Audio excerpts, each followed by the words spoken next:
Listen up, this is the hardcore chair-swinging freak, the only king of violence, Axel Rotten, and you're the only place I'm at on the internet. That's in your head right here with my man Jack and the 1-inch bicep, the only place on the internet for wrestling news. All right, and we're back again. Welcome back to In Your Head. I'm still not a werewolf. And we are joined by Mikey Whipwreck, one of my favorites. Welcome to In Your Head. Good evening, everybody. How the hell are we? I'm doing good. How you doing, Incher? I'm doing pretty good. Today, not too bad today. I'm doing good. Yeah. Now, we'll actually start there because you've had some health problems. You want to fill everybody in? Basically, my neck is pretty screwed up. I'm sure most people know the story. I kind of sneezed, and kind of all hell broke loose. Both arms went numb. Feeling came back in my right arm right away. Left arm kind of took a while. My wife forced me to the emergency room. They said it was just a sprain. I said, okay, great. 3 days later, went back. They said it's probably just a pinched nerve. Finally went back again to a different hospital, and they were a little more thorough. Went for the MRI. They see some issues with the disc and everything else. And basically I have a consult with another doctor and a surgeon on Wednesday next week. So we shall see exactly where we're headed at that point. Yeah. No. It's looking like surgery at this point, but we'll see what this surgeon says, what his eyes are seeing, and we'll take it from there. Now, if you got the surgery, would that mean you could never, be able to get in the ring again? I don't know. That's what they, that's what they told Edge. That's what they told Rhino. That's what they told a bunch of guys. So it's kind of, I guess it's an individual case, I guess.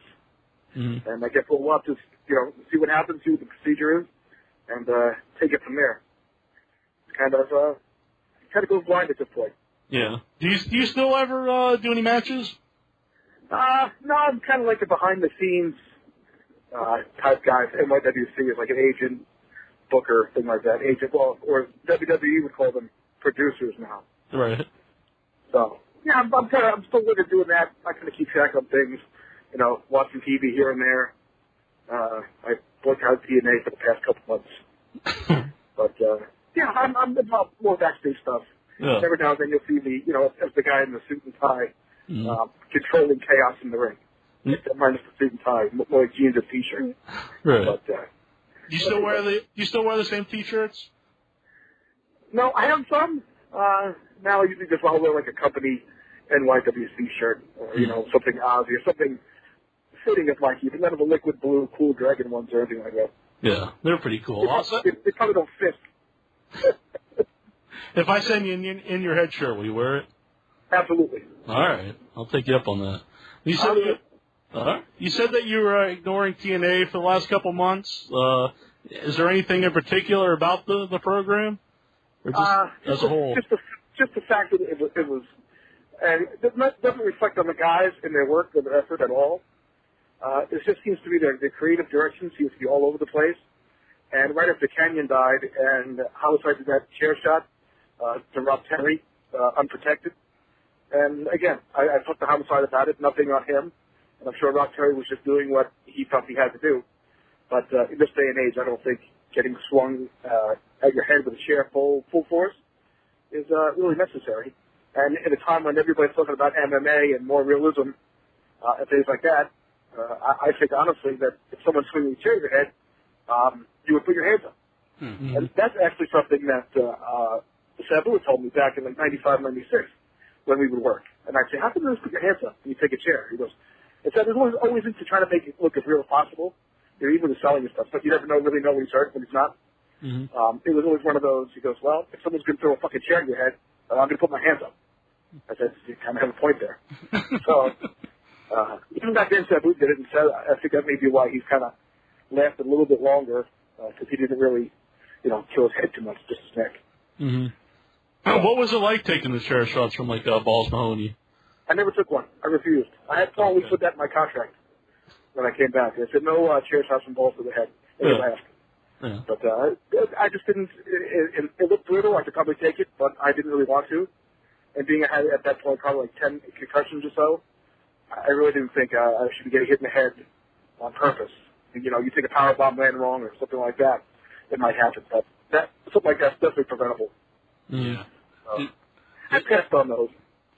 Did he ever try to talk you into it? No, the good thing was I was the face and Balls was the baby face, so it was kind of, we never really had to, I was never on the opposite side of the ring. Yeah. So it was fine by me. When you first start working for ECW, did you ever think it would become so big and people would still talk about it, years after it was over? I had no idea. Because back in the day, I guess like 94. Year I graduated. 91. Oh. But, we had, we would draw like 150 people for TV taping, and they'd have to give away free hot dogs and free beer to get people in the building to make it look good for TV. And then it kind of grew with word of mouth, and that's kind of when the internet kind of sparked. You didn't have access to YouTube and everything else, so you really couldn't see it. And with the tape trade, it was just word of mouth in Philly. You kind of just spread. And then, I guess we were like the internet company at the time. But it never did we think that it would be this thing that kind of revolutionized the way wrestling was done. And depending on your point of view, either good or bad. Well, what is in your point of view? I think it was good as far as being more realistic and more of a harder edge, I think. But as far as the violence and taking these high spots and these stunts to a higher and higher level, I think at that point it got bad. But I just think overall for from the music, using basically pop culture, taking things that were happening in the news at the time, and with Paul behind it, and just being really into the pop culture thing. Took it away from the TL hoppers and then the crazy gimmicks, more into like a more of a real style, I guess. Yeah. A fake real style, I guess. That's gimmicky. When you talk about the music, that's actually one thing that when they replay it on WWE 24/7, it does take away from it because they edit out all the music, which I guess they can't play, and they put in generic stuff, and it actually does take away from the product. It does. When you hear the Sandman come out to some generic, fake, it's a Sandman that doesn't even sound like it's a Sandman. Just like public available music. Public domain, I guess, it just kind of doesn't really doesn't get the same effect. Yeah. But do you know what they play for you when you come out? I remember it wasn't I'm a Loser Baby. Yeah, I don't watch it, and I've never watched myself on TV. Very rarely do. If somebody tells me something's really good that I did, I'll watch it. But I never really watch to see what they played. It used to be when I originally was I'm a Loser Baby by Beck, and then I moved to the Butthole Surfers. Pepper. And actually, I changed that song and didn't tell Paul, and he didn't notice for like 5 months. He goes, "Did you change your music?" Because the beats were kind of the same, and he didn't even notice. I go, "Oh, yeah, sorry. I guess I kind of forgot to tell you." And then at the end, well, at one point I used like Bomb Track, or something by the Rage Against the Machine, which I couldn't stand. I was ready for the music, kind of had to get into the mood. And like the loser music kind of made me feel like a loser.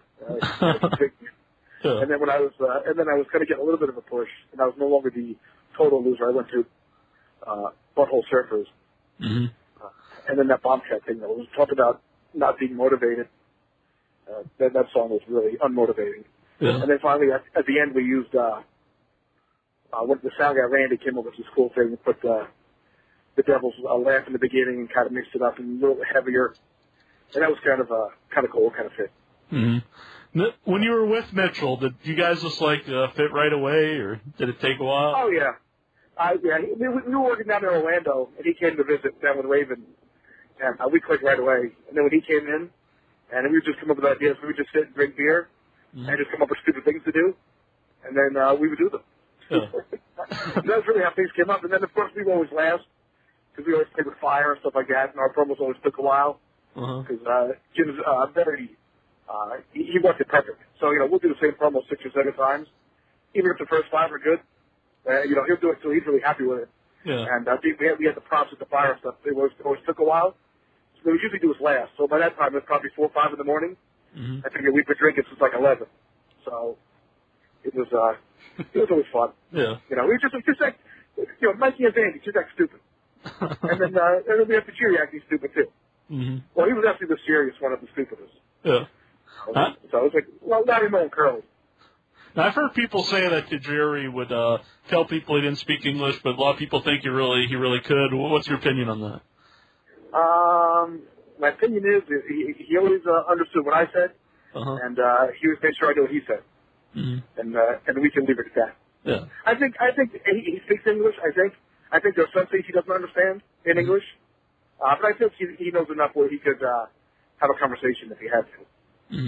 Especially if you mess with him. I know you speak English. I know you speak English. You play.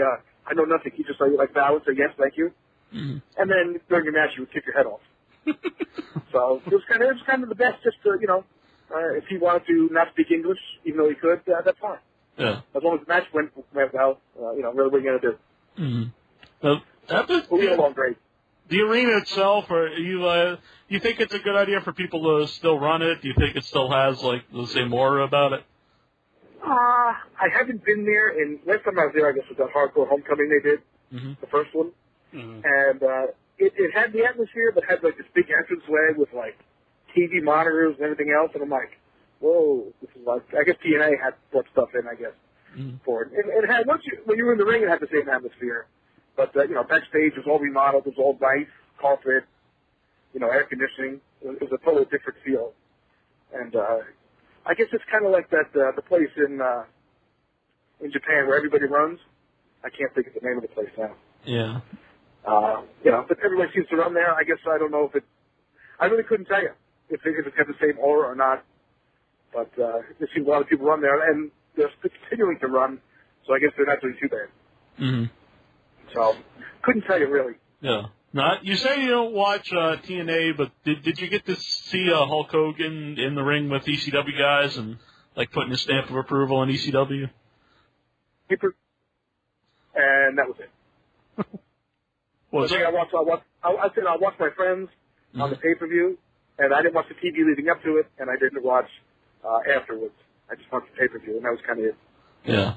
Well, I know what you thought of the pay-per-view, but probably some people didn't listen. Don't know what you thought of it. You want to tell me what you thought of the pay-per-view? I thought it was good, and I thought it was bad. Some guys looked really good. Kind of like what everybody's saying. Some guys look, good. Some guys look like crap. It's 10 years later. A lot of guys aren't really working anymore. I thought Sabu and Rob was excellent. I thought Scorpio and CW did real good. And, the opening match, aside from the dancing thing, I didn't get. But that was good. And I didn't enjoy the tag team match. Well, I enjoyed some of it. I just think it was kind of too long. And then the whole New Jack coming out and then fighting and then just hugging. Yeah. And I thought that if they were fighting, and they're all on the ground, like selling, and they're fighting up, and they're fighting each other, and they kind of work their way up, to their feet, and kind of like stop them like exhaustion, and they go, oh, fuck it, and they just hug. Yeah. Then it probably would work. So I said, we'll hit Gertner with a guitar, and then we'll just hug because, well, we hit Gertner with a guitar. Yeah. So I think it'd be like, we're fighting, I'm tired of fighting, let's just hug and get out of here. But it would have worked, but that's hindsight 2020. Probably in theory it was good, but it just didn't play out, I guess, the way I would have done it. But yeah. I had no say, so. All right. So what do you think about the ending of the show, though, when they carry Dixie Carter into the ring and just start making Dixie Carter? I'm sure Dixie should have been thanked because she did give the opportunity, but putting her over as like the messiah of, thank God for Dixie Carter. Yeah. I've never met her. I heard she's very nice, but I just felt I didn't get that at all. Thank you, Dixie would have been nice. Amit Dreamer cutting saying thank you, Dixie, but I don't know. I wouldn't have brought her into the ring and made her like the Grand Poobah. They do that a lot on TNA. I don't know if you remember the big, if you saw the time when she gave the speech to all the guys. They all sat in like a big arena and she just gave them a big speech. Well, I'm glad I didn't. Yeah, no, I didn't see. I didn't really watch it beforehand. I'd watch here and there, like when Red was on or Jay Lethal was on or somebody I knew was on. I wanted to catch it, but I didn't really pay attention enough to judge. Say what's happening, what's not. So kind of out of the loop. Yeah. You got to see the Lethal Flair promo from a couple months ago. That was pretty awesome. I heard that was good. Jay told me it was good. I didn't actually watch it. Yeah. I'll have to go YouTube it. I'm sure it's on there somewhere. Definitely. Intro, do you have a question from the board? Yeah, I have a question from the message board. James, he wants to know, what was the greatest piece of advice Mick Foley ever gave you about the business? The greatest advice Mick gave me. It's going to sound funny coming from him, but if you're hurt and don't feel like you can work and you shouldn't, then don't. Which is kind of ironic coming from him, being he never followed really his own advice. But kind of like do as I say, not as I do type thing. Mm-hmm. And I didn't listen anyway. And I'm kind of looking at the bottom of it now. But I tell my guys now, I said, look, don't be a martyr. I said, no one's going to think anything less of you. I said, in the locker room, because everybody's hurting. I said, but if you're hurt, just tell me, and we'll work around it. You know, there's no shame in it. You get hurt, you get hurt. You know, can it be discouraging? Yes. Can it be aggravating? Yes. But it's part of the business, and you're always going to be, it's something that will always be nagging you. I said, and you have to know the difference between pain and injury. But if you think you're injured and you have something wrong, well, then you sit out. You know, maybe we'll have you do a promo. We'll have you do a run-in or something like that. But, you know, there's no point in trying to be a badass and prove yourself because it's not going to get you anywhere. Especially on the independency. Mm-hmm. So that's my advice to everybody. If you're hurt and you have a problem, don't push it. And when you come back, don't rush coming back. Take the time your body needs to heal the right way, and you'll be able to wrestle longer. Not be 37 years old and have crippled. Mm. Now, what was it just like being in the ring with Mick Foley? Awesome. I would say growing up, but as I was like, 17, 18, Cactus Jack Manson was like the shit. Mm. You know what I mean? I'd see him from Texas and some indies he'd do in New York, up in Long Island, and I loved the guy. And then getting to team with him was like a dream come true. It's like teaming with your idol. Mm-hmm. I'm like, oh, this is just unbelievable. Like just the things he taught me, just psychology-wise, just learning timing and things like that from him was tough. You can't learn that in the school. It's one of those things you have to learn by being in front of a crowd and just by being with someone who's so good at beating people that it was phenomenal. I learned so much from him over the years. It's been great. Yeah.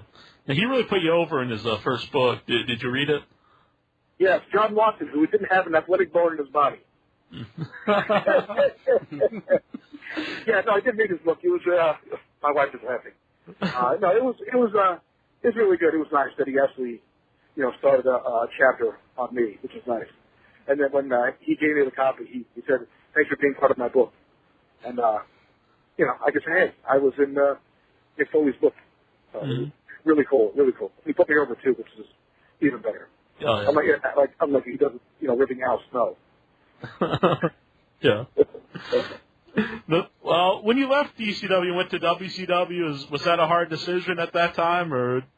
Not financially. Yeah. Financially, getting paid what I was, every 2 weeks, without fail was very nice. Emotionally, it was hard because ECW is where I started. But it just came to the point where I couldn't survive on what was going on, and my body was getting beat up, and I kept pushing myself, and I felt I was kind of there for a while, and it was kind of stale. So I figured it was the right thing to do. And financially it was, and it turned out to be almost like a year paid vacation. Yeah. So. No, I knew you from ECW. I was a huge ECW fan, so when you went there, it was really cool. But do you think if some people didn't know you and they just saw you pop up on WCW, like they wouldn't really know like what your character was, just kind of like this guy in a T-shirt, you think they could have done a better job, like building you up? They kind of just threw me out there. It was I got a phone call from Paul Orndorff on like Thursday, and said we added you to the pay-per-view on Sunday. And I'm like, Trav will be in touch with you about your fight and stuff. And I'm like, okay. And then I found out that I was in a cruiserweight title match against Kidman. Mm-hmm. I'm saying to myself, well, this makes absolutely no sense whatsoever, but okay. So went, did the show. People told me we had the best match of the show. And then that buried me, and that was the end of me, right from the beginning. Yeah. Robbie. And I said at one point to Jimmy Hart, I said, so if I sucked and screwed up every spot, I'd probably get a push. And he kind of looked at me and said, like Evan Courageous. And he turned and looked at me. And Yeah, so I heard that Virgil was pissed because he had to follow us. Because he was working Stevie Ray, I think. Yeah, in the next match, battle for the NWO Black and White. Uh-huh. And they had to follow it, so, you know, I just did what Arn Anderson told me. Go out there and do what I do. I said, okay. And that was it.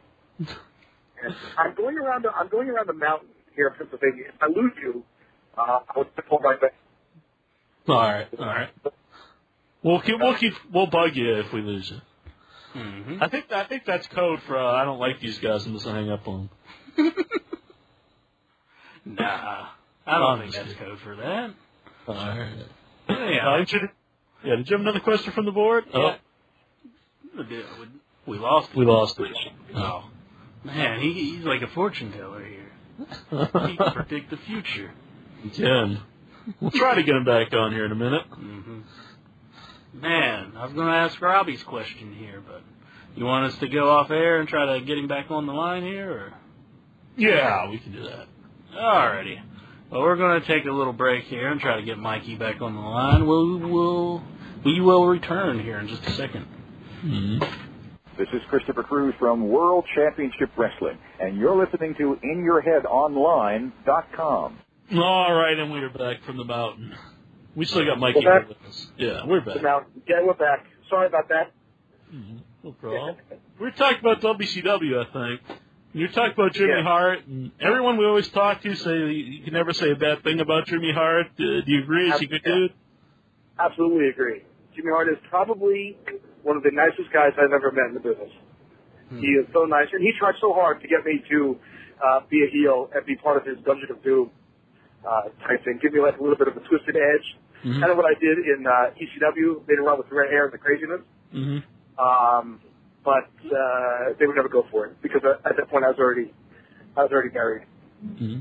Well, why do you think did they give you a reason why they didn't want to do more with you, or they just didn't do it? No, they never gave me a reason. They kind of just they just wouldn't book me, and I'm like, okay, well, whatever. They put me on TV every now and then.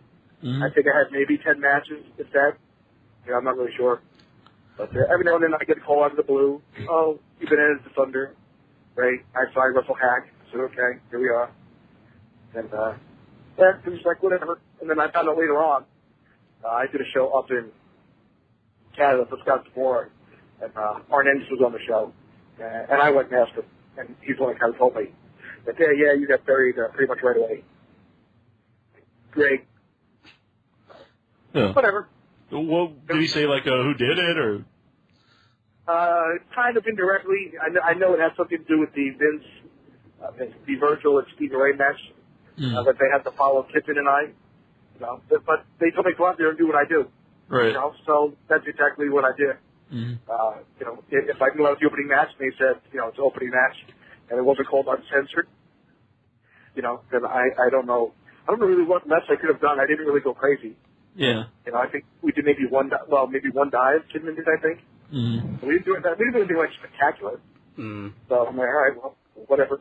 I remember Bobby Heenan talked a lot about you whenever you were on TV. I love Bobby Heenan. Bobby Heenan is my favorite person. It is a shame that what's happening with him right now because he really is. I mean, he was so good to me, and he asked me before that pay-per-view. He goes, Mikey, do you mind if I play with your name? I said, Brain. I said, you can do anything you want. Mm-hmm. He said, really? I go, Brain. I said, I don't care what you say. I said, you talking about me is enough for me. I said, I don't care if you bury me. I don't care. He goes, well, I won't bury you. He goes, unlike other people think I bury them when I make fun of them. To make fun. I said, because I will laugh my ass off. And he did. He called me sheep dick on there. I said, did you call? And my brother told me. And I asked Brain. I said, Brain, did you call me sheep dick? He goes, well, that's what when I told him. I called you sheep dick. You were a lamb penis. And I was just laughing my ass off. And it was just, I mean, what a great guy. And I don't know if it ever made TV, but I remember walking on a Nitro one day, walking around the ring, going to the ring, and walking past the broadcast table, and he stood up to shake my hand. Mm-hmm. And I'm like, oh my God, Bobby Heenan is on TV right now. Stood up and shook my hand. And I'm like, this is unbelievable.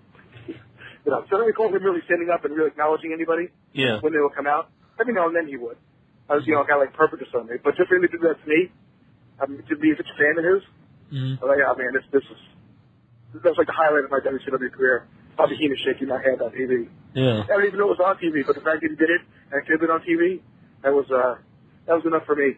Yeah, I don't know if it makes you enough, but it just really stuck out to me every time he'd be on that he'd really be making fun of you, and I just figured it was because he liked you. Yeah, we got along. He was always very nice, and I kept telling him, and this place sucks. He goes, hey, sheep dick. He goes, the first and the 15th of the month, you get a paycheck. He goes, so don't worry about it. He goes, but he told me, right? He told me back in 1999 that he says it's a sinking ship. He's the one who told me. And 2 years later, it was gone. But he knew then, he goes, this is a sinking ship. Enjoy it while you can, the first and the 15th of the month, because you'll have your nice paycheck. And there it was, every 2 weeks. When you went back to ECW, did anybody treat you differently? Like, maybe they thought this is a guy who left here and now he's coming back. Some of the younger guys, they were kind of like, oh, what the fuck, you come back, get the push. And if you look at it, I really didn't get a push right away. Paul buried me for a couple months. I mean, I put everybody over. And I told Paul before I even left WCW when I was talking to him, said, I want to come back. And he goes, I have to bury you. I said, you can bury me away. I said, I just want to work. I said, I'm just tired of sitting home doing nothing. I said, looking back, was that kind of stupid? Well, maybe. But I really just wanted to work. And I told Paul, I said, I don't care. He goes, okay. And he brought me back. And he did. I put everybody over. I put over Bill Wiles. I put over CW before CW started getting a push. I worked with Spike. I put Spike over. And anybody. I just didn't give a shit. I just wanted to work. And that was it. And then he goes, and then we'll use this. You lose it all the time as a way for you to start going crazy. And then it went crazy. And then I went nuts. And then they put me with the Devil, who originally was supposed to be a take on Brian Wilson of the Beach Boys and Dr. Eugene Landy. And Alex, he brainwashed Brian Wilson to becoming a nut job. So it started to be like it was with Raven. It was going to kind of start to be like that. And then we said, we're just going to be like comedy, babyface devils. It was going to be. And then we kind of just started playing like we just changed the whole thing, and we just became comedy. With the hardcore edge every now and then. And then we added Tajiri, and then the chemistry was just great. Yeah. Somebody in the chat room earlier was asking, what was it like working with Tajiri? Awesome. It was totally awesome. That was he was just being creative and just kind of what we're going to do is like, well, let's do this. And, we would joke back and forth. I mean, we just had a great time. It was like, really my favorite tag team partner. Because we were always kind of on the same page. And the way we worked our matches, we would come in, I'd do a high spot first. And then I would let him do his high spot because it would probably be better. So I wouldn't look bad. So I would let him do it. And then we would do double teams. We try to be somewhat innovative with our double teaming. And then he would get on me because my feeling was better than his. And of course, he'd hot take him. He'd just take everyone in the head. And then we would do the finish. So it just kind of was perfect the way it was. It helped my body because my body was kind of beat up. And I can go to a tag with somebody who was really over and cool to work with. And was willing to work with the crazy American guy. Yeah. It was great. It all started by a fluke. We were working a singles match together in the arena, and we just felt like he grabbed a wrench from under the ring, and we were fighting over the wrench, and we both kind of stopped. We kind of bent half over and stared at each other, and at the same time, we kind of just tilted our heads, like you say something, and your dog would look at you and tilt his head. And we kind of both did the same thing at the same time, and it was like, that was pretty cool. It was like we both did the same thing at the same time. Yeah. And then Paul came up and said, he goes, I'm putting you guys together. I just take it. We went, and at that point, we did the four-way dance in L.A. pay-per-view. And then I think it was in Houston is when I was getting killed by the FBI. They said, you're not to make the save. And then a week or two later, in Virginia or something, I could not make a save with a big flaming board, which was part of Mikey Whipwreck's fabulous flaming stick of doom. And then after that, they put us together for the tag tournament. And kind of went from there. And then he got deported.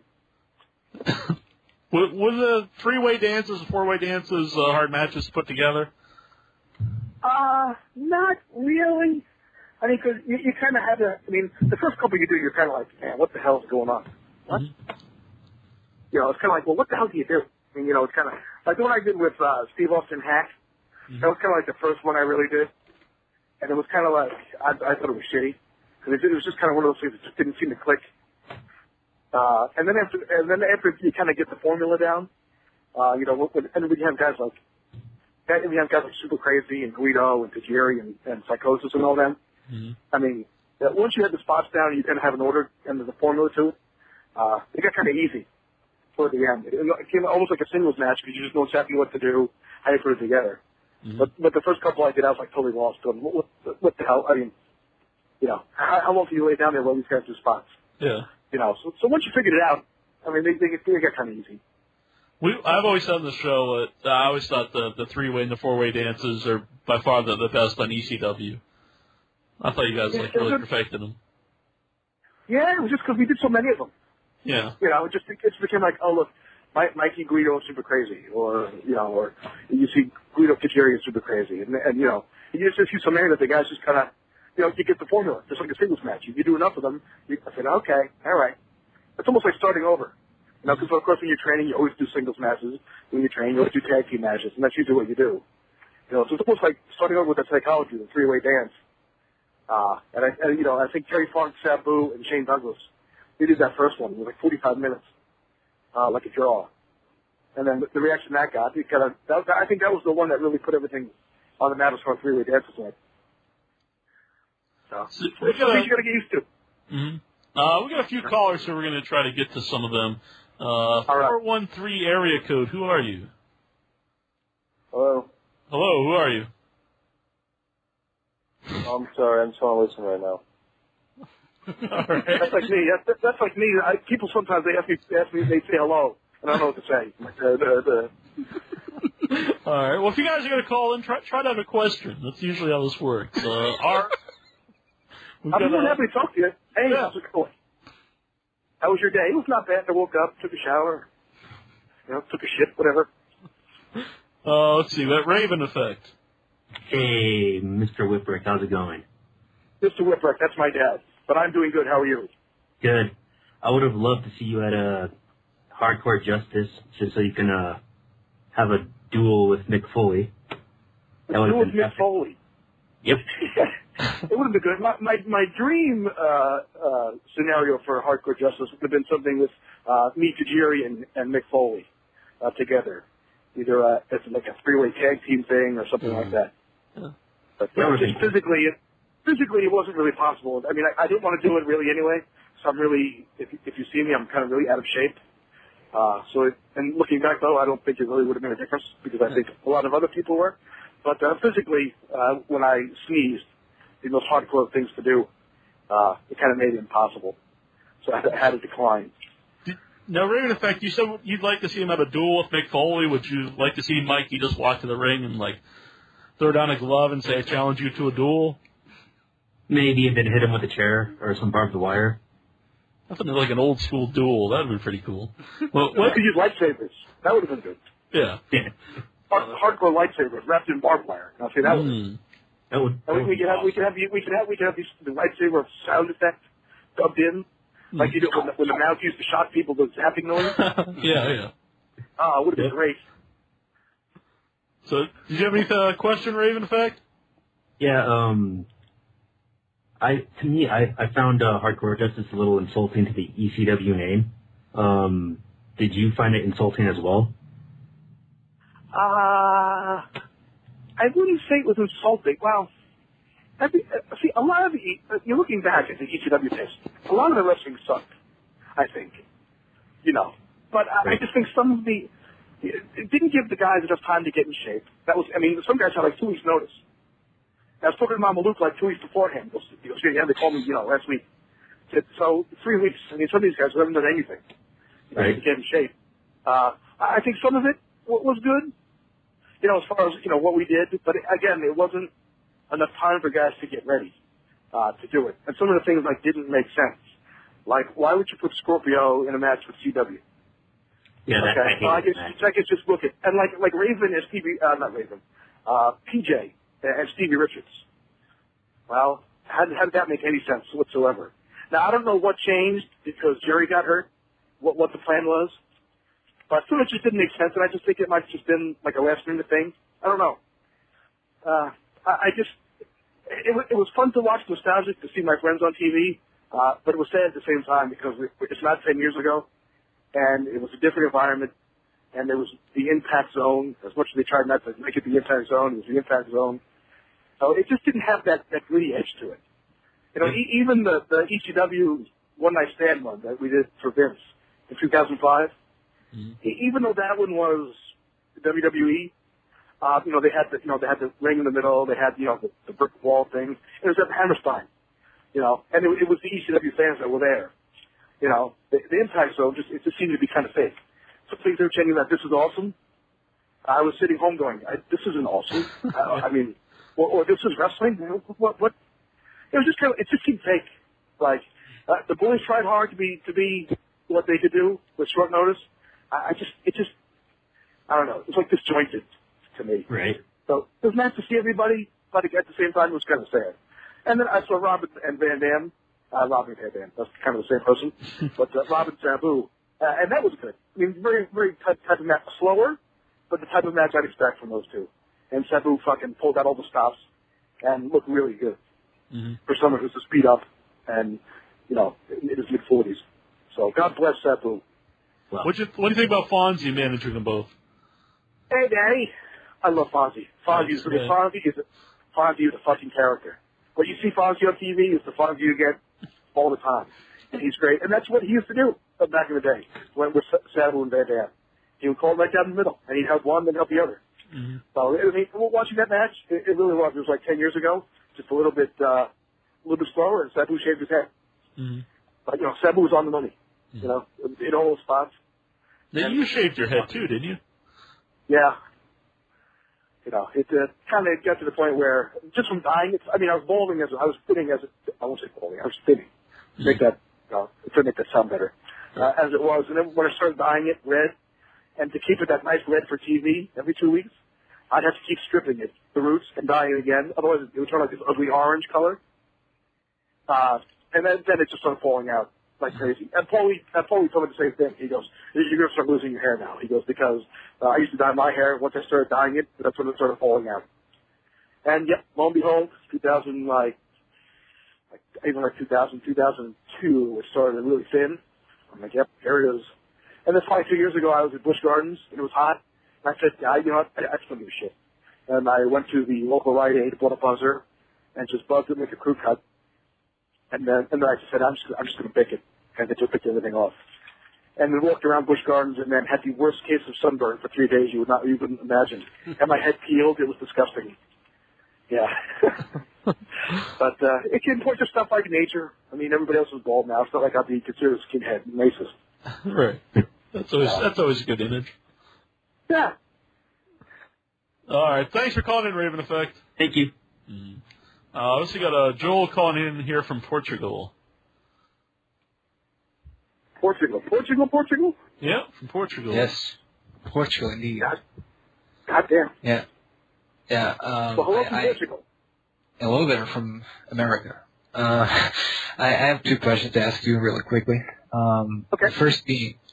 The first being about ECW. There's this all wrestlers that wrestle in the original ECW say that there was a spirit about ECW that there wasn't in any other organization. Of all organizations that you work for, would you say that ECW in the locker room was the spirit that you had in the locker room, that experience in general, was the best experience that you ever had? Or do you think there are other promotions where you could equate that to it as well? I can't say now any companies, but I do know the ECW, we were one giant dysfunctional family. And we were as Paul said, and there was the little engine that couldn't, well, the engine that could, and we did. And which is like Taz said in that thing. And everybody worked hard to make it work. And every match went out there, and if you were in the first match and you busted your ass, well then damn it, the second match better work twice as hard, up and through the whole thing. And everybody pushed each other. It wasn't like, well, this guy did too good, and now I have to work hard, or I can't keep up with him. Well, Paul didn't give a shit. Because this is the lineup I'm putting together. He goes, if you're going to work here, you're going to keep up, and that's how it's going to be. And we just wanted it to work. We just wanted it to succeed. Because Paul, drink the Kool-Aid, he believed in it, And of course everybody else believed in it. And it wasn't a big corporate conglomerate like WWE or WCW was. Because everybody wanted to work hard. It not until the end, when nobody was getting paid, and until the end coming, did it really get kind of cliquey and kind of more business-like. But I think that was kind of bound to happen anyway, just because we were getting, we got too big too fast, and Paul tried to do everything himself, and I don't think it was possible for him to do it, which I think is ultimately what did us in, because he didn't have the staff, as far as like an office staff, to do what needed to be done. I think that's kind of ultimately what did us in. But the only thing I can think that might have the same type of feeling is maybe Ring of Honor. I think those guys are all really tight-knit, and they all work hard to be successful. But I think, I've worked for Ring of Honor way back, kind of like when it first started, and it all seemed to be a bunch of guys hungry to make it work. So I don't know how it is now, but I would think Ring of Honor would probably be the closest thing to an upstart company trying to really pull together and work as a team to make it work. But couldn't say for sure. Okay. My second question. Was that a good answer, or did I ramble way too much? Excellent answer. Very a lot of content in it. That's how I like it. And my second question is a little more controversial question. A couple of weeks ago, I watched a documentary with Chris Benoit's father that blamed the hardcore wrestling, the more violent forms of pro wrestling, to be sort of the reason why there's been so many issues with some wrestlers and such. Would you directly blame the hardcore wrestling influence in pro wrestling to have caused many problems to many wrestlers, as it has supposedly? I can't say yes, but you can't say no either.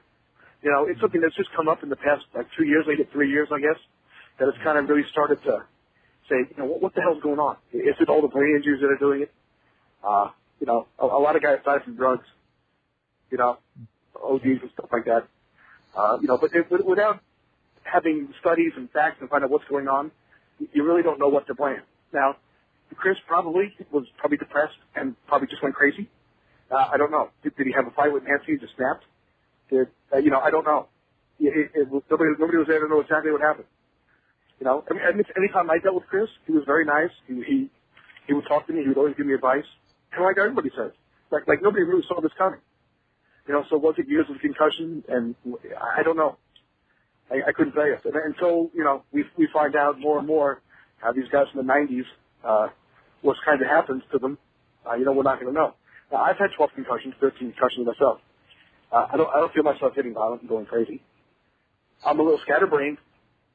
I forget a lot of things, but I don't get nuts. Like I want to kill anybody. So I think until more research is done to find out exactly what's going on, even with the football players too and the boxers. Yes. And now I've read a thing that maybe Lou Gehrig didn't have Lou Gehrig's disease. Maybe he had concussion. I don't know. Mm-hmm. It's kind of like, well, you don't know. And especially the whole Chris and Nancy thing. It's such a tragedy because nobody was there. Nobody knows what happened exactly. So, well, we know what happened, ultimately, but we don't know what led up to it. Mm-hmm. So, and it just sucks. I've seen a lot of guys die. It sucks. So I don't really know how to answer it. I don't know, there's no answer. I will say it's possible that this has something to do with it, which is why I don't condone chair shots to the head, because it's really unnecessary. Yes, it seems so. We make things hard enough on ourselves. Let's not make it extra hard. So that's fine. If you can die from a suplex that is botched, imagine a chair shot. So if there is so much danger already, why add any more, to the game? Yeah. Exactly, which is what pissed me off about the whole Rob Terry chair shot to the head thing. It was right after Canyon, and Canyon was very depressed. And he wanted to be in wrestling. He wasn't making any money wrestling. And I heard people were saying on a message board that I was being insensitive, making fun of one of my students, potentially being gay. But I can tell you for a fact that we were having a gay conversation with Canyon, and Canyon was playing along and having a good time, and we were laughing together. That's funny, because we knew he was gay, and nobody gave a shit. You know what I mean? Mm-hmm. And you know, Chris, you know, he was bipolar, and he was bipolar for the longest time. And I just think, you know, with not being in wrestling all the time, whatever, he just gave up, and he just wanted to go. You know, and it sucks. You know, but you know, was it because of, you know, the shots to the head? I don't think it helped. You know, all the concussions and being bipolar and being depressed, I don't think it helped. So right after something like that happened, you think you might want to wake up and say, you know what, maybe just in case all these concussions are causing problems for guys, let's not do it. And they did it anyway. And I'm like, you know what, that's bullshit, unnecessary, and I'm turning it off. And we haven't watched since, except that pay-per-view that we did. Mm-hmm. And even at that point, Bubba was killing people with stuff. And even that was kind of, I'm like, come on, Bubba. Come on. This ain't, you know, 1995 no more. You know, we don't need to do this. But then again, the other guys should have been put his hands up. Mm-hmm. I would. My heads would be up so fast, you'd make your head spin. Thanks for calling, Joel. Okay, thank you for answering my questions. Mm-hmm. You're welcome, sir. Thank you for calling. Okay, bye. Let's see here. We got a, you know, what do you say? Yeah, you get the point where you don't know how to answer these questions. You know what I mean? Because you don't know. Mm-hmm. I definitely know the 13 concussions is not good. I can tell you that from a fact. My wife and family can tell you for a fact it's not good. Mm-hmm. But until we do more research, and Chris Nowinski is, I guess, the Brain Institute is doing that. Hopefully one day we will see exactly what's going on, and exactly what, you know, what's happening with these brains. You know, I would hope like one day we take a guy who didn't take a lot of chair shots to the head, would just take normal bumps, and see what his brain looks like. Yeah. You know, so. You said, you know, a couple times you're scatterbrained, you kind of, you know, joke about it, but how's like all the not chair shots, but all the concussions, how's it affected you, do you think? I get very scatterbrained, and I will forget the easiest things. Like I don't know if I sent you an email on Facebook to give me a call or text 5 minutes beforehand so I remember. Yeah. Because seriously, I will forget. And I'm like, oh my God, I forgot. I have scheduled more radio shows and internet shows that I've forgotten about just because I just didn't remember. Mm-hmm. And I had written them down. So now it's like when I do something, I have to put like an alarm on my phone to go off to tell me exactly what the hell I'm doing. Is it something like that? Mm-hmm. I have insomnia like you would not believe. I mean, I could be up till 5, 6 in the morning, you know, and then I'm up at 11 o'clock in the morning. I just cannot sleep. And I think all the wrestlers, they'll tell you that. You become kind of an insomniac where you can't sleep. And I don't have any like mood swings or anything. You know, my personality hasn't changed. I'm kind of a goofy guy as it is. So I don't think it's really, aside from being scatterbrained and kind of forgetting things, I don't think it's really done too much. My speech is a little off. Sometimes I forget what I'm going to say, and sometimes it'll feel like maybe my tongue is too big, where I'm kind of like, yeah. But nothing major where I'm going, I am screwed up. I'm going to belong in a home soon. Mm-hmm. Now, but of course I'm only 37. Mm-hmm. Now, 20 years from now when I'm 57, if I'm like a vegetable, then we could probably say, okay, look, this had long-term effects. Yeah. But as of right now, I'm functioning. I can do day-to-day things. I'm just kind of shot. Mm-hmm. Now, you know, you mentioned you're 37.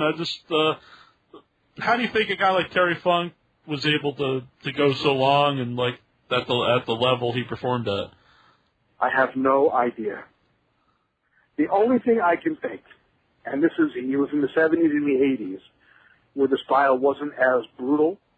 Mm-hmm. It was like more of a ground and pound type attack instead of the high flying stuff. Is the only thing I can think, because I've seen that man do some things at his age that he just should not have done. I've seen Sabu do things, you know. I've seen Mick Foley do things. Mick's only like 45, I guess, 40 something. But I remember the same age as Sabu. But Terry Funk, I have no idea how he did it. He must be like a freak of nature. Mm-hmm. And I was even telling, friends of mine, that's the only thing I could think is in the 70s and 80s, it wasn't a high-flying thing. But even back then, he was taking those crazy bumps, acting like, he'd never rope all the way down and kind of acting crazy. Mm-hmm. You know, but I felt his knees. I mean, he was, oh, goddamn, if we come here and feel these knees. His knees were shot. Like, his knee did not feel like a knee. I don't know what it felt like, but it was like, I would feel his knee, and then I would feel mine, and it was, like, disgusting. Mm-hmm. How bad and crazy his knees were. So how he did it, I don't know. And he wasn't ever a pill guy. And he gave me a bunch of pills one time, and he told me, he goes, these are not pain pills. He goes, they're just anti-inflammatories. So, I mean, anything I ever saw Terry Funk do was drink, and that was always after the shows. Yeah.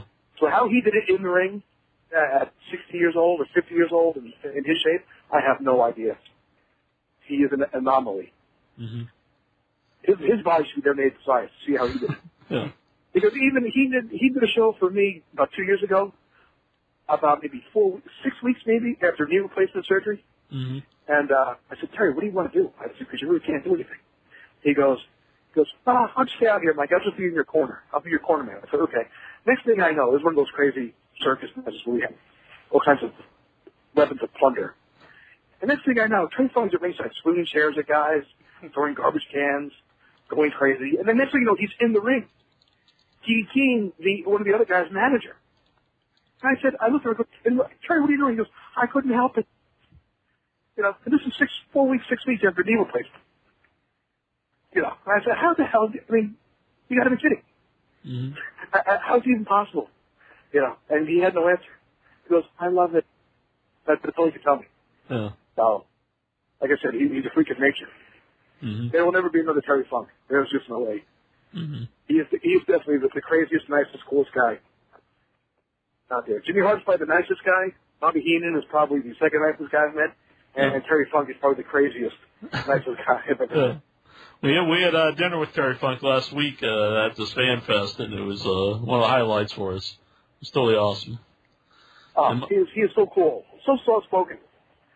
Actually, it was a little hard to understand him. But, yeah. But he's sometimes you wonder, sometimes he'll act like forgetful, and sometimes you're wondering, is he working you? Because 5 minutes later, he'll be spot on the money. Yeah. You kind of really don't know exactly what, where you're at with Terry Funk, or what he's doing, if he's working you, not working you. Mm-hmm. All knows I love him. He's great. Yeah. Have you seen him lately? Because we saw him last week. He looked pretty much like he did in ECW. I've seen pictures. I haven't seen him since the show you talked about him a couple years ago. I think I saw him a little after that. Yeah. I saw him at one point. But he looked exactly older, but pretty much the same. Mm-hmm. Terry Funk. It's not who's that? Like, you look at me, bald and chubby.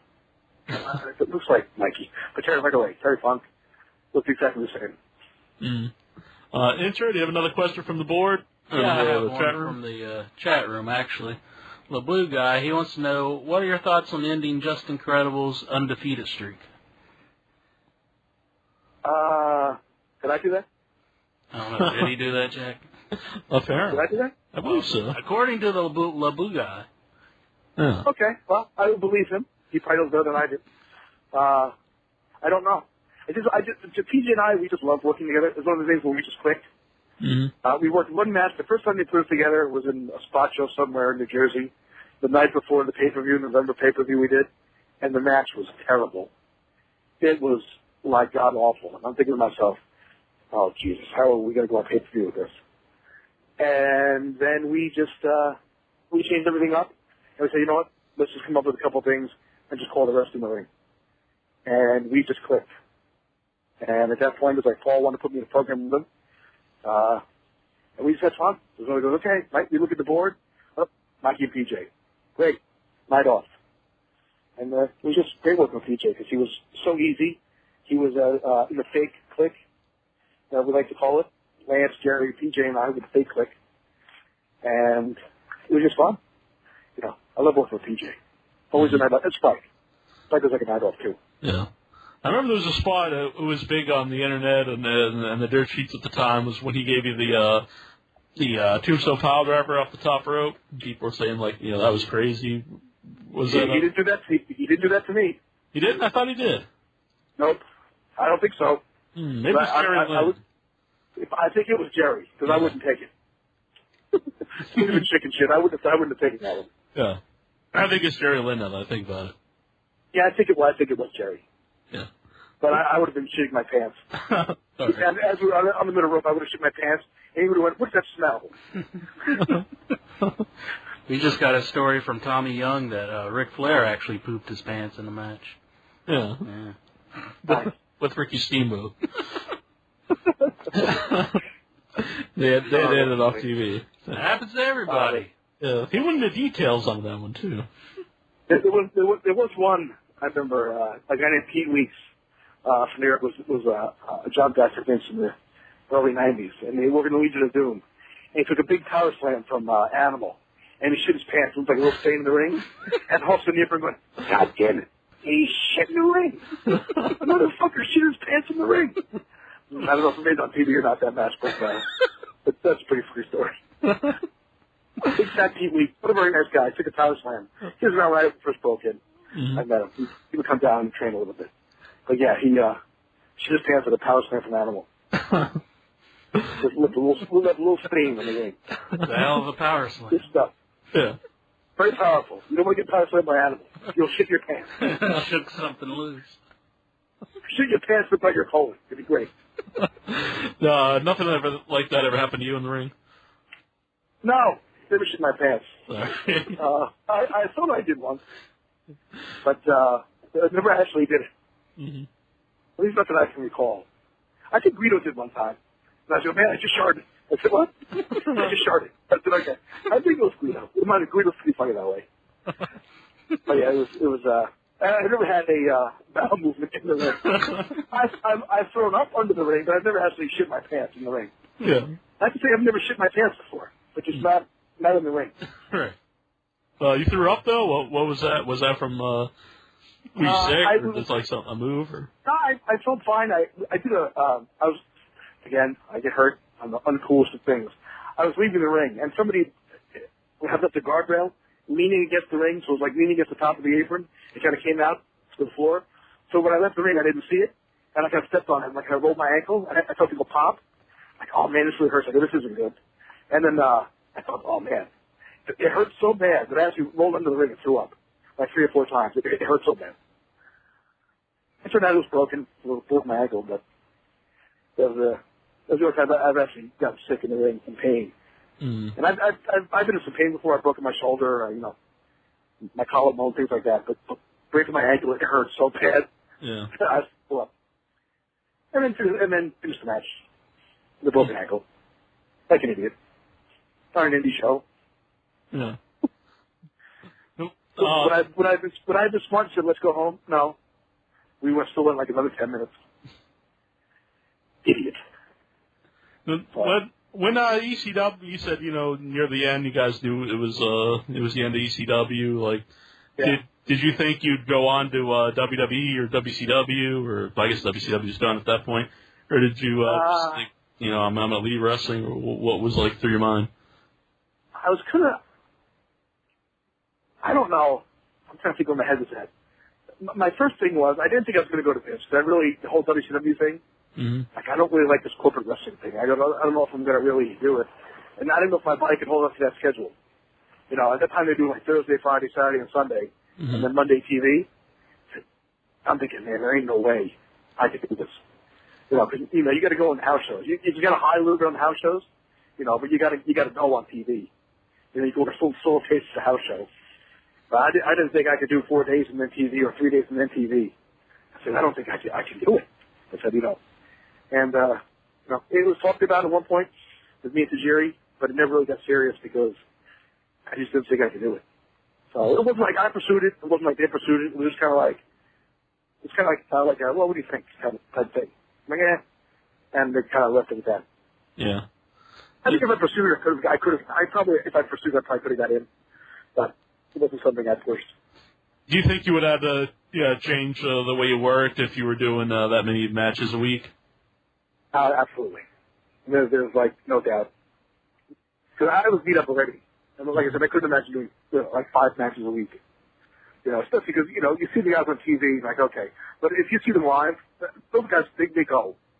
They're not out there dogging it. They actually kind of move. And they hit harder than you think they do.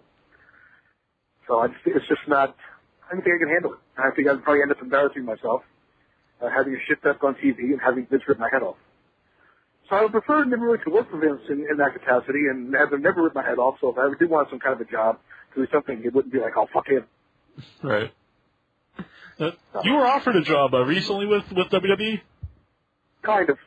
I was approached about what I would think about being a trainer in Florida. And I was like, something I would think about, and I said, in Florida. I'm like, well, yeah, I'm like, well, I said, well, I kind of got a good gig here. What I'm doing, I think about it, and they kind of got the feeling that I wasn't really that interested, because I got a good gig working with a cable company, 401k, pension, full medical benefits, things like that.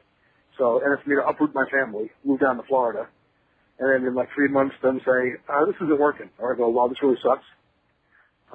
Then what do? I move my whole family down to Florida. I have no job at that point, and I'm kind of screwed. So if I was, single and whatever, had nothing going on, I would have taken it. Mm-hmm. Who doesn't want to live in Tampa? Right. But with the type of gig I got up here, it's kind of making decent money. I'm not rich by any means, but I'm doing good. And like I said, now with my neck everything's screwed up, I have full medical benefits, so it's not costing me anything. Yeah. Contrary to what some people might think. Some people think I'm lying about that. But if you're listening, I do appreciate the offers for help, but I am good. Any type of money you might have that you want to donate to someone who really needs it. Mikey's doing okay. That's and I'm not saying that to be proud or anything. I'm serious. I'm doing okay. Yeah. So don't cry for me, Argentina. All right. We're going to call here Jai. Jai. How you doing, Mikey? All right. Good. How are you? God, I'm such a fan. I mean, I must have been like 10 when you were like in your prime. Thank you. Now I'm sorry to feel old. No, I didn't mean to make you, but I mean, no, I am old. It just makes you feel like you watch You're like, only your 12 childhood now, right? heroes. Yeah. I'm one of your heroes. Sure, you did. I mean, ECW in the day was like huge. I mean, it was funny. and you guys had the biggest balls. I mean, I went to wrestling school. What you guys did, they just don't do. Yeah, well, you guys made us just as big as we made ourselves. Yeah, the fans helped, we helped everybody. And when I say this, I'm not being full of shit, but the fans helped make us too. So you guys were just as much as part of the show as we were putting on the show for you. It was a one big giant family that everybody knew the gag. Everybody bit into it. They would suspend their disbelief for just the amount of time we were out there. We didn't want to fool you guys' intelligence with stupid crap. And, it was just always fun. I mean, even if they booed me, just watching people have fun and having a good time, it was fucking great. If I could do everything all over again, I would do it the same way. Mm. Yeah. I was wondering because obviously I'm sure you've seen the wrestler. I was wondering what you thought of that. I thought it was good. And then I watched the part where he was doing this convention and there was nobody there. And I decided right there and there at this point that I'm not doing any conventions ever. Because I did one that he did down in Allentown in Pennsylvania. And they had like a super ticket thing. And they had like everybody, and I was on the super ticket, which thank fucking God, because if I was just like a regular guy there begging someone to come to my table, like in that movie. And I'm not sure if the movie came out first or I did this convention first, but I remember always telling everybody I don't like doing conventions or appearances because I hate if nobody shows up. I feel like an idiot. Or one person comes. That's kind of sad. But I thought the movie was pretty accurate. I've never seen anybody shoot up steroids in the locker room. I've never seen that. Not to say it didn't happen. I've just never seen it. Mm-hmm. But that convention autograph signing thing in that scene was kind of like, I am never doing that again. I said, I will, unless I'm on part of the super ticket where I'm included in the package of your ticket, then I won't do it. Because it was very sad. The one I did in Allentown, there were some guys that were sitting at tables, and there was like no one near them. It was sad. And I felt very bad. Yeah. For them. Well, I wouldn't put myself in that spot. Yeah, we go to NWA Fan Fest every year. We've gone 5 years in a row. It's in Charlotte, next year's Atlanta. I know a lot of them don't get a lot of people coming, but that one always has a lot of people. Shane Douglas was there this year. He had a huge line. Yeah. Like, I mean, now, if I would go to one of those conventions, I would go and just hang out. I wouldn't have a table. Yeah. I would go just hang out with the guys after, beforehand, things like that. But I would never go to actually have a table and say, hey, come meet Mike Whipwreck, and have two people show up. Mm-hmm. That would be kind of embarrassing. And kind of make me feel really good about myself. Oh, well, Hey, look at the fat bald loser in the corner. That's what they always say about us, intranet. Mm-hmm. But you're more long hair. Oh, yeah. Did you have another question, Jai? No, I just wanted to say thank you. That was good. The interview was great tonight. All right. Thanks, man. Thanks for calling. I appreciate your support. He's wrapping us up. He wraps us up. That's it. He gave us the, that's it. I'm done talking. He's like, you guys are out of here, dude. Was there any other questions from the chat room there, Incher? There's one last one. Eric, he wants to know, what was the thing that you hated most about WCW? If you hate it. Everything. Except the paycheck. And then hang out with Tommy Heenan. Everything.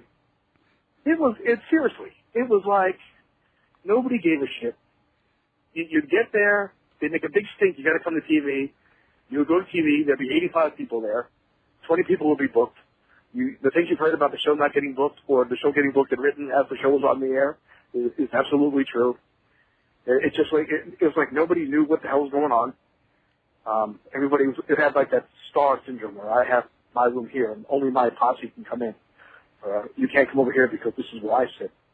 And it's just kind of like, it was just kind of shitty. Like it wasn't fun. So I came there, I sat there, I ate catering. I ate for free. That was fun. Mm-hmm. But the whole atmosphere was just kind of like, I'm a star. What are you? I go, I'm nobody, and I'm quite fucking miserable. I would be happy being a nobody in ECW.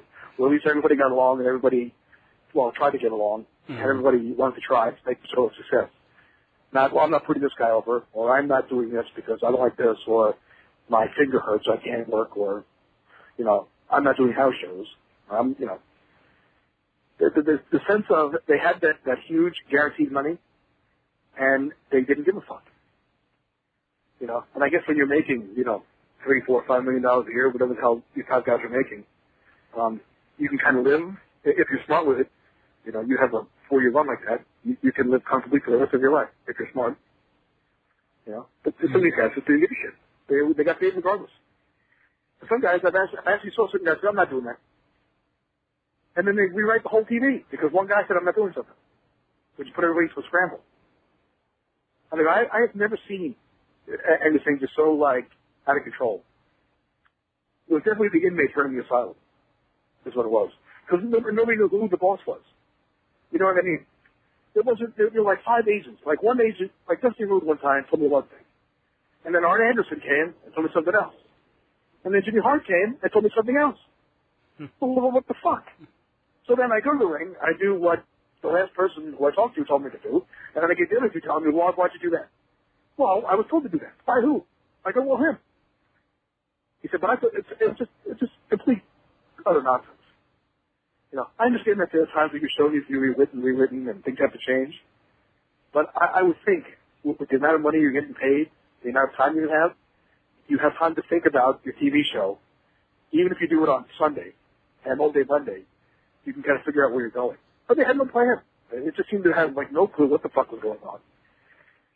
And it really sucked. But Bobby Heenan told me it's a sinking ship. First and the 15th, give you a paycheck, kid. Don't worry about it. Now, do you think they treated you any differently because you came from ECW, or just because you weren't a big star from, in their eyes? Well, I definitely wasn't a big star in their eyes. There's no doubt about that. But I think that I had that one match with Kid. And here's the story. I'll tell you this. Kurt Hennig. I was a huge fan of Kurt Hennig. Mr. Perfect was fucking, 1990, 91. I was a huge Kurt Hennig fan. I mean, he was, just the way he was bumped, the way he would sell everything. Everything he did was perfect, And in the ring, he looked like I never really see him fuck up. He seemed in the ring perfect. His body was perfect. Everything was great. He would spit the gum, swat it. I've never seen him miss, But I went to him, and I went to shake his hand. I said, hey, Kurt, my name is Mikey. It's a pleasure to meet you. And he kind of blew me off. Whatever. Right? And I'm like, wow, that's great. That ruined my night. Okay? So I go, great. So I go there, and I work the match with Kidman. He put in 15 minutes. I actually put a rest hold on, as they call it. Put like a rear chin lock on me, something like that. And had a good match. Came back, came to the curtain, and one of the first people there was Kurt Hennig. He goes, Kurt Hennig, it's a pleasure to meet you.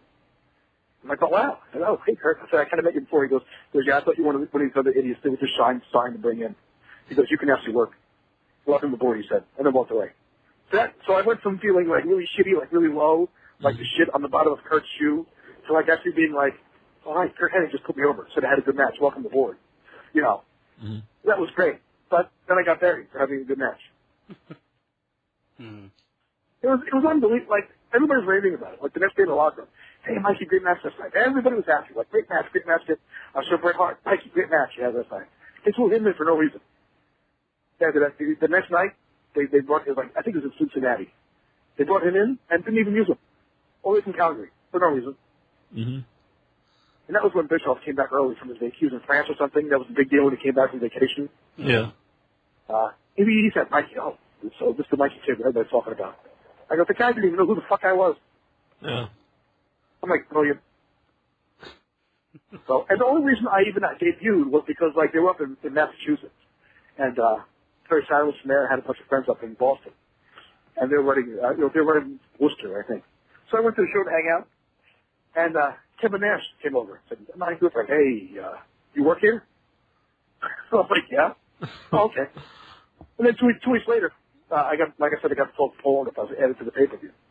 So they signed me. Dallas Page helped get, and Trey Saturn and them helped get me signed.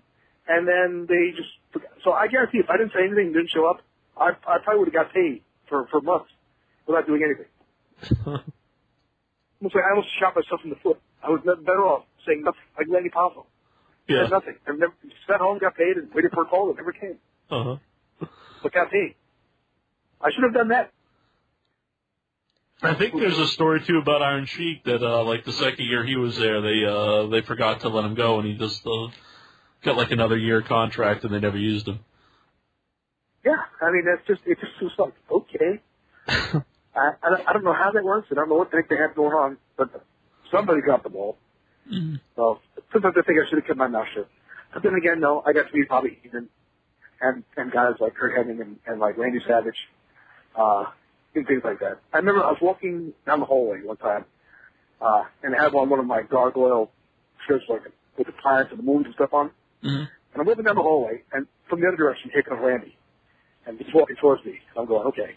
And he stops, and goes, Mikey, brother. He goes, you got the sun, the moon, the stars all on your T-shirt. You want to be intergalactic. And he gave me the fist pound and kept walking. I remember sitting there looking, going, did anyone else just see that? Those were one of those fucked up things I've ever just been a part of. Another one, we're in the lobby in Baltimore after a pay-per-view. And I'm waiting for the elevator to come down. And the elevator comes down. And there's Ric Flair in the elevator. With a blonde hair girl on the other end, and a brunette on the other side. But the one of them had a big leg cast on. From like the hip down. I'm like, what the? He goes, we got Blondie over here. We got Gimpy over here. And we're going to ride places out all night long. Woo! And the elevator door shut. And I'm going, nobody is going to believe this. No. I think maybe Mysterio was with me. I don't know. But I just remember just being like, what the fuck? Where the hell am I? What is going on? That was the same. That was, and here's another one. We're in a meeting, right? And being that we were all employed by Turner Broadcasting, but we were independent contractors, right? So being that we were under Ted Turner and AOL, Time Warner, we had to have sensitivity training in the workplace.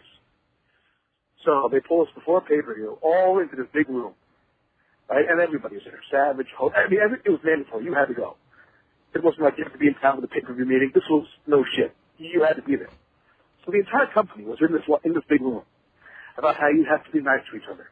Now you can't be insensitive on someone's sexual orientation, or make fun of them because they have thinning hair, or because you think they're ugly.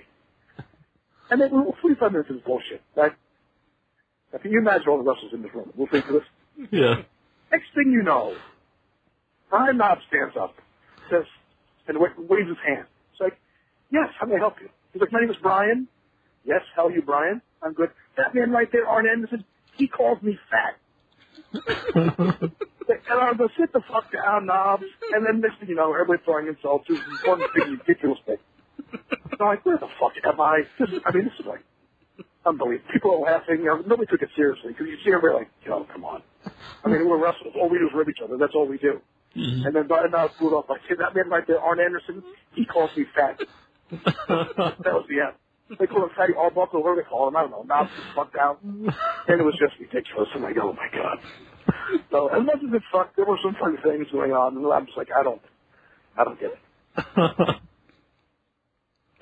So, let everybody know, too, you got NYWRestling.com. That's your wrestling.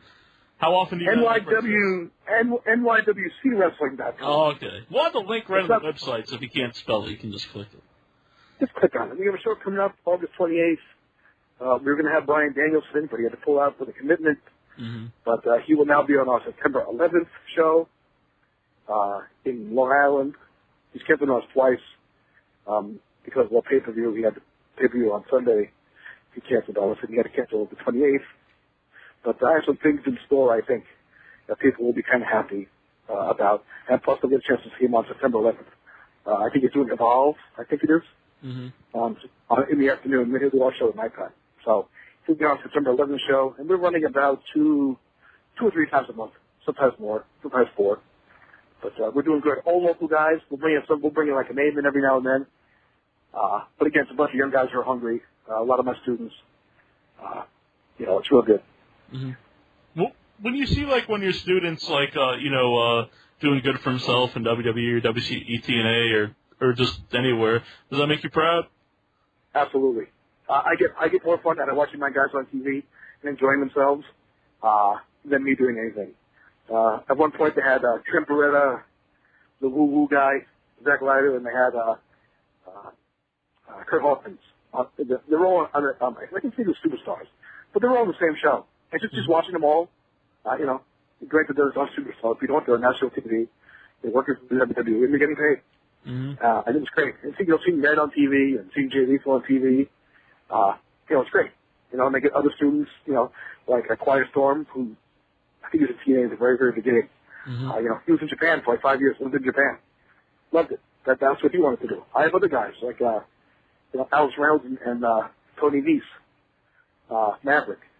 They just went down to that tryout down in Tampa. And everyone saying how,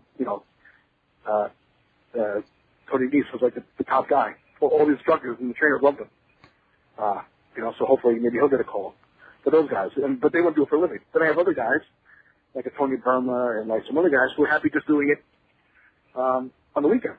They work like Guy Mega. Like, he'll work ECW for Jim Tedner. He'll do us. That's all he'll do. Then you have other guys who just want to work for us, have, no desire to do anything else. They enjoy the NYWC, and that's what they want to do. There's all kinds of guys. Guys that want to make it huge, guys that want to go overseas, guys that want to do everywhere on the weekend, and guys that just want to do us. It's a great time. I said, I'm a tough teacher when I'm there teaching. Pat Buck, who trained at Ohio Valley, was an instructor down in Tampa for FCW. He's a head trainer now. And, you will learn. We do clinics all the time with guys we bring in. Not to put myself over or the company over, but it really is a great place. Everybody that comes to the company that works for us, says this is a great, very professionally run company. You guys should be proud to see some of the other crap that's out there that we have to work. So, I'm very proud of it. NYWC. Look it up. Come down. Tell Mikey sent you. I'll say hello. Cool. I'm glad the woo-woo-woo guy, he lost the other leg on his tights. I'm hitting this on the leg thing. I think, though, to be taken a little more seriously, I think it's good he lost it. Mm-hmm. But it certainly was different, and they certainly weren't talking about his missing leg. Mm-hmm. So I asked him, did you pay half price with us? Price? He never answered. I'm going to call him up to get off and ask him. I think we get an answer. Yeah. Well, look at my question. They're talking about, Paul Heyman wants to go to, he doesn't want to go to TNA, but they want him, and he's wanting all stuff. Do you think that would be a good idea to bring him to TNA? Paul Heyman is really a fucking genius. Mm-hmm. And if they brought him in and gave him what he wanted and gave him the ability to do what he had to do, and didn't have to worry about the budgeting and the money and everything else, I think he could definitely make it work. There's no doubt. Mm-hmm. And I believe he said on some show, anybody over 40 or thereabouts would cut their head off. Except use it for like special appearances, on sale dates, things like that, which he should. Mm-hmm. Nothing against the ECW guys, but when you have guys like the Motor City Machine Guns and Red and Jay Lethal and AJ and all these other guys, you know, those are the guys you should be pushing to the fucking moon. You know, not you know, the older guys. The focus should be on them. So right now, are you going to get the top ratings? No. But if you keep pushing them and you develop them correctly, in 2 years from now, they'll be top guys. And they'll be guys that can compete on national level. But if you keep burying them and give them that glass ceiling effect, because Jericho was talking about in WCW, it's going to happen. You're never going to elevate anybody to the point where you're going to need them to carry the company. And that's kind of the spot they're at. They keep pushing Kurt Angle, which is great. Kurt, I mean, unbelievable. But he's 40-ish, I guess. And his body's beat to shit. But he's a machine, and he'll keep going. So how far do you push him until you finally say, oh, Kurt, we got to step you back. We got to use you to build other people, which he wants to do. I heard he wants to work a program with Red, like really bad. And they keep telling him, oh. Well, why not? Well, is Red that much of a detriment to your company that you can't put a little program with him and Kurt Angle and give Red some credibility? You know, and then they put him back in the X Division race. You know, but that's what they should do. The attention should be on the young guys. You know, these guys, 45 to 30. Because in 2 years from now, those are guys be the guys that are going to go. That'll be seasoned enough and have the talent to do it. But, you know, one of the best things about ECW was, like, all the fans really believed in all the ECW guys. And in TNA, like, it's almost all ex-guys from other companies. There's no, like, TNA guy that they really push as the main guy to really get behind. I mean, when I watch ECW, I believe Taz would choke out anybody, and 911 would come out and kill everybody, and I don't know, they're just, I think that's the kind of thing, push guys that are TNA, and then when you bring in guys from WWE, you have your TNA guy beat them, and just puts your company over better.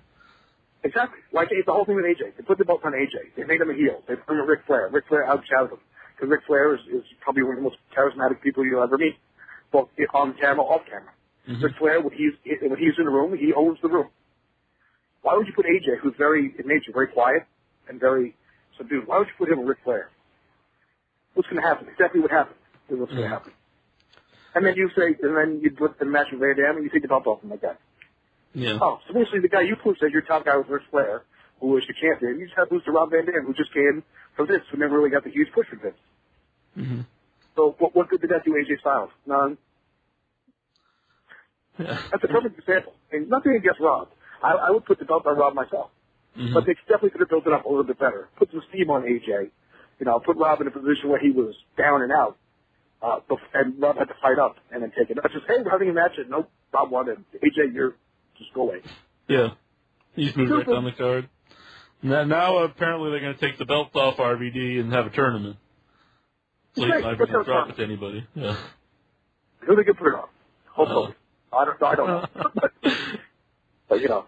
But that's a perfect opportunity for them to put top guys in this tournament, Stiggs and Jeff Jarrett and top guys like that, and a younger guy who you can get behind, and put him in the tournament and put him over and make him the face of your company. Like Devin Wolf. How many people really are more talented than he is? He's excellent in the ring, and he's very good on the mic, too. Yeah. He's got an English accent. Yeah, he's got an English accent, which makes him different. Well, they do nothing with him either. They make him look like an idiot, too. I don't get it. They were pushing for a while, but apparently now he's going to be a tag team with Magnus. I forget the guy's name. He was part of the British invasion. Yeah, Magnus. Yeah. Yeah. So I don't get that either. Okay. Another tag team. That's good. Like I said, I don't watch the product. I don't know. I mean, I see results. I read what happens.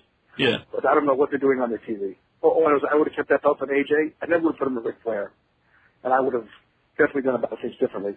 But I'm not the booker. I don't work for them. I just sit back, and I guess I'm an armchair quarterback. I want to ask you real quick, too, what did you think about the ECW TV show that was on WWE, on Sci-Fi? I thought it was ridiculous. When you see the zombie come out. Yeah. Who we had on the show. Yeah. Oh, Tim, he's a very nice guy. Yeah. He worked at Tim Austin. He's a very nice guy. He got paid for it and made some money on the indies working as the fucking zombie. Good for him. It was just, it didn't make sense, and they didn't give Paul the control to do what he wanted to do, how he wanted to do it. it's what he wanted to do, and then Stephanie or whoever else had to kibosh it and change it. And Spike had their influence, and it wasn't ECW. It was ECW, which is exactly what Vince wanted. And, which doesn't make sense. Because when you have ECW and Paul, let Paul do what he wants to do. Yeah. Keep it a separate brand, run very small buildings, and you would have been fine. Yeah, if they would have had... go on, sorry. No, go ahead. I was just saying, because you brought the One Night Stand pay-per-view earlier, and I think a lot of people loved it. I thought it was like the best pay-per-view of that year, the first one. I really like the second one, too. But if you just kind of took that and put it on TV...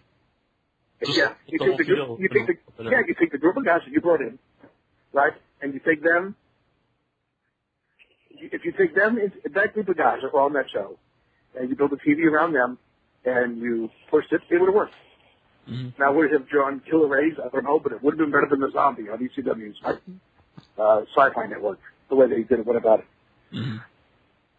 Again, hindsight's 20/20, armchair quarterback, and there are the conspiracists out there that think that this wanted to kill it. Yeah. Which makes no sense. If you own the tape library and you own it, why would you want to kill it? Just like you wanted to kill WCW. Well, you own it now. Why would you want to kill it? If you own it and you can do whatever you want with it, when they did that initial invasion, you would want to make it as strong as possible. Because if you did it the right way, you would have got good ratings. You said, oh shit, these guys are a threat. And they could have done the same thing with the Nexus. And they did it, but they had John Cena be Superman on Sunday and take a DDT on the floor where they pull the pants up and then get right up. Yeah. Would it have killed John Cena to lose? Would it have killed? No. In fact, it probably would have been better because people are probably getting tired of the Superman routine. So, again, that's just me on the sideline going, this makes no sense. Yeah. What do you think about the Nexus storyline? I think it was good. I think it kind of lost it a little bit. The couple weeks leading up to the pay-per-view were really good. I mean, that 7-on-6 lineup they had on Raw last week was phenomenal. I mean, you could feel the tension and the emotion through the TV. I mean, when you see people are so loud and shaking and stomping that the hard camera's shaking, I mean, you fucking got them. And then you fucking bought into it. But I think when you had John Cena play Superman and beat everybody, I don't know if he beat Gabriel and, was it Barrett, I think, at the end? Yeah, Wade Barrett, and Gabriel. You had a 2-on-1 advantage on John Cena. You DDT him on the floor. He takes out Gabriel, which I could have seen him, maybe recovering, rolling out of the way of the 450. Yeah. And then instead of having Barrett come and fucking kill him and pin him to keep some heat on Barrett, no, he just goes in and then taps out. So it's kind of, well, what do you do now? Well, John Cena just beat your top Nexus guy, 2 of them, after getting DDT on the floor. I'm frustrated. But I'm on the outside looking in. Now, maybe they have a plan, I don't know. Yeah. Maybe they thought they had to protect John, but I think if John was lost, it would have been better. He seems to be down and out, but he's always right back up. They never leave Cena down and out long enough to get sympathy. Like, we start this week, we'll stretch him out, but next week he's fine. I was kind of mad that he came out with purple and gold on, being from Massachusetts. Well, see, that was my high school colors. It's up there with Lakers colors on. Yeah. That was my high school colors, so it was all right. All right. I was a total traitor. I'm drinking my G2, sorry about that. But anyway, well, thank you for coming on. We had you an hour and a half. It's been that long already. Yeah. See, God, I can fucking ramble. Yeah, time flies by when you're talking to us. Yes. Well, it's been a pleasure. Maybe I can come on again sometime. All right, cool. Maybe we can try. Who's the record? I think George South has the record. Like George 3 South hours. has the record? Yeah, it's like 3 hours. George South. Yeah. Man, what a great worker he was. Yeah, he's man. I'll put him over his work. Damn, he was good. He was. He still is. He still wrestles. But that'd be really good for him. All right, gentlemen, I guess we'll wrap this up then. I'm not going to go for the long goodbye. All right. What's up? I'm Trina, and you're listening to InYourHeadOnline.com.